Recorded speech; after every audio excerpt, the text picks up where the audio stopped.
Rieccoci amici, non è carnevale e queste signore non credo che però abitualmente vadano in giro così. Signorina, nome? Siria. Siria? Bene, e tu? Daniela. Daniele e Siria. Ma che è sta cosa? Perché siete vestite così?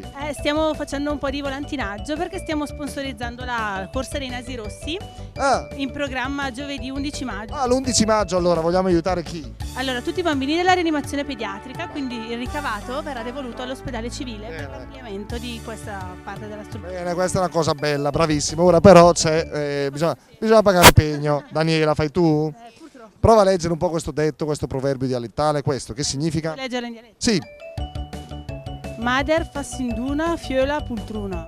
Daniela, che vuol dire? Che significa? Che mamma, Ma Sinduno, una che... una mamma che si dà da fare, la figlia invece è una poltronona. Ecco. La zarona. Visto che non posso chiedere nulla sul tuo conto, chiedo sul conto di tua madre. Che tipo è tua mamma? No, mia mamma in realtà è fassinduna, Quindi tu? però io sono poco pultruna, non pultruna.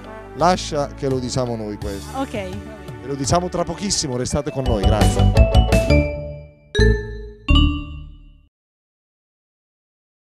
C'entro anch'io, c'entro anch'io. Bene, grazie per essere nuovamente in nostra compagnia. Partiamo raccontandovi quest'opera, La Madonna con Bambino e San Giovannino di Francesco Francia. Eccola qui. Ecco un piccolo dipinto dell'artista bolognese Francesco Francia. È un dipinto su tavola e rappresenta la Madonna con il bambino e San Giovanni fanciullo seduti in prossimità di un parapetto. Alle loro spalle si apre un luminoso paesaggio sommariamente descritto dal pittore attraverso una progressione di piani che digradano dal verde di un prato all'azzurro delle montagne in lontananza.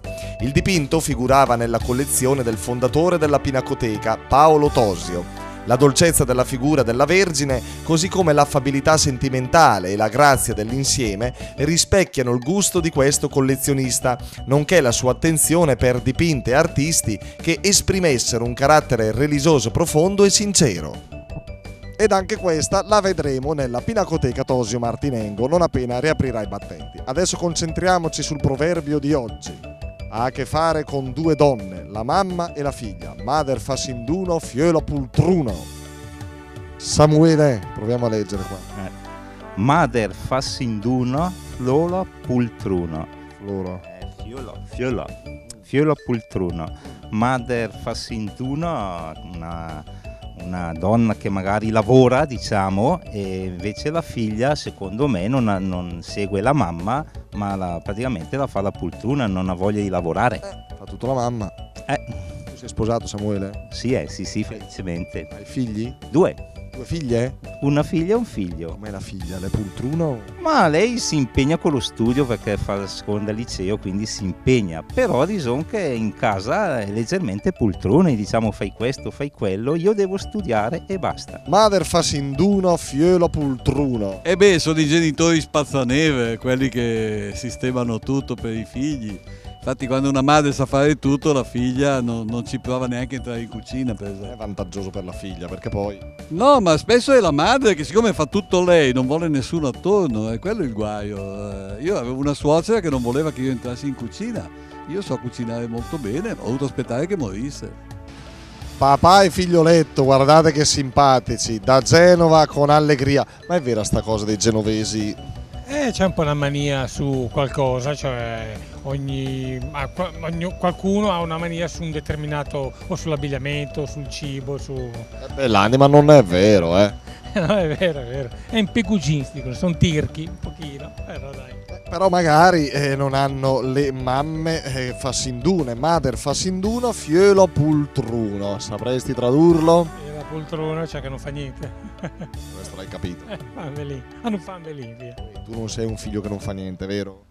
No, Ti dai da fare?